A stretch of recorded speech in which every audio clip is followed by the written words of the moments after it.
James, thank you very much for coming on our show. Well, thank you. You are originally from Texas, grew up in Virginia, kind of went back to Texas again. Back and forth. Yeah. So what part of Texas did you grow up in? Because it could be a pretty big state. Well, actually, I did the years I was supposed to be growing up in Loudoun County, Virginia. Yeah. Now, you spent some time in Alaska. Yeah, part of a summer. So part of one summer. And your dad, of course, is a very famous author of Lonesome Dove, Larry McMurtry. That's right.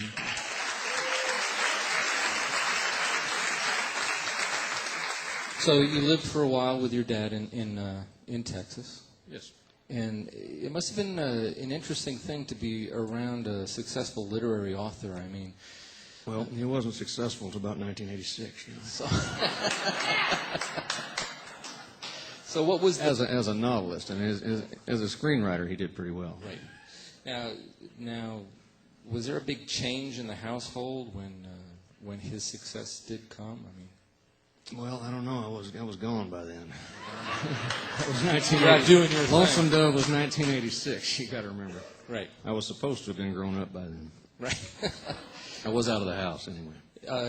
You got a guitar when you were like around 7 years old, and your mom taught you to play. Yeah, she taught me 3 chords and taught me to tune the thing. Yeah. And she was an English professor. That's right. So English professor and a novelist screenwriter for parents. I mean, why music? Why not follow the literary path? Of course, your I songs didn't like to read very much. Good answer. Of course, your songs tend to be very literary, so. Some people say, well, you know, Steve Earle said that songs are literature that you can digest while driving. So I work for that. Yeah, I can see that. When did the songwriting thing happen really hard for you, though? I was about 18 when I started trying to write, and I was about 25 when I learned how to finish songs.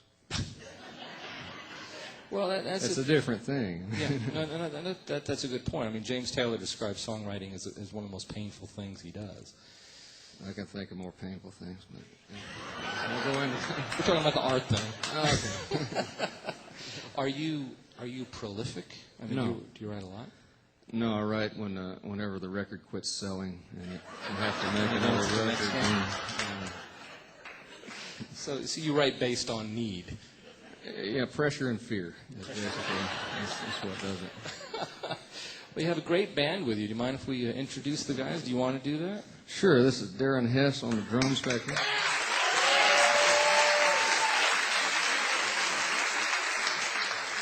Ronnie Johnson on the bass. Ronnie? Tim Holt with that PRS guitar over there.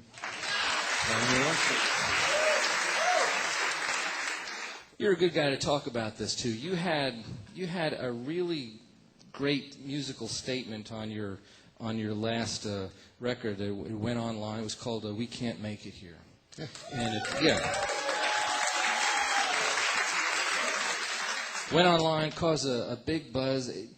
It's unusual that there's not a lot of hard musical statements being made by the songwriter community. There's not a lot of any kind of statements being made by anybody. Probably because we don't have a draft for this war, so this war doesn't touch everybody. They're reusing the same people over and over again, and the rest of us who are not rural and not poor don't know very many of them. So it's sort of an invisible war. Well, when you're sitting down to write these songs, obviously it comes from your heart, you know, the points that you're trying to make. But were you ever concerned about backlash? Because that seemed to be I got instant backlash for that. Because we put that out in 2004 as a free download right before the election, and the man we call the president's numbers were a little higher back then. And a lot of people, particularly in Texas, really identified with the guy. So I went down to KGSR radio, and Kevin Connor, the morning guy, let me spin it, an acoustic version. And I had pretty nasty emails on my website before I even got home from that. But it's changed a little bit since then. I guess it would be a natural thing. 'Cause, I mean, artists wants the audience to like them. No, I don't care one way or the other. Here you go.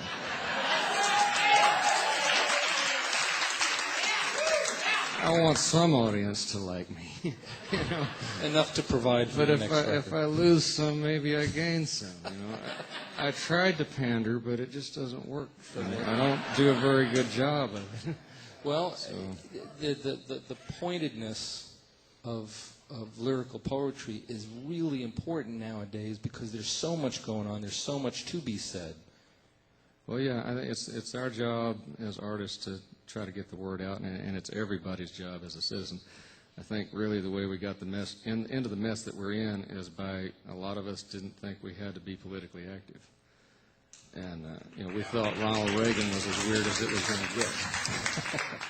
You know, we opened the show with a song by Woody Guthrie. It was a very brave, controversial thing that he was doing, and yet look at how the public embraced this song that he wrote as an anti-song to the Kate Smith thing.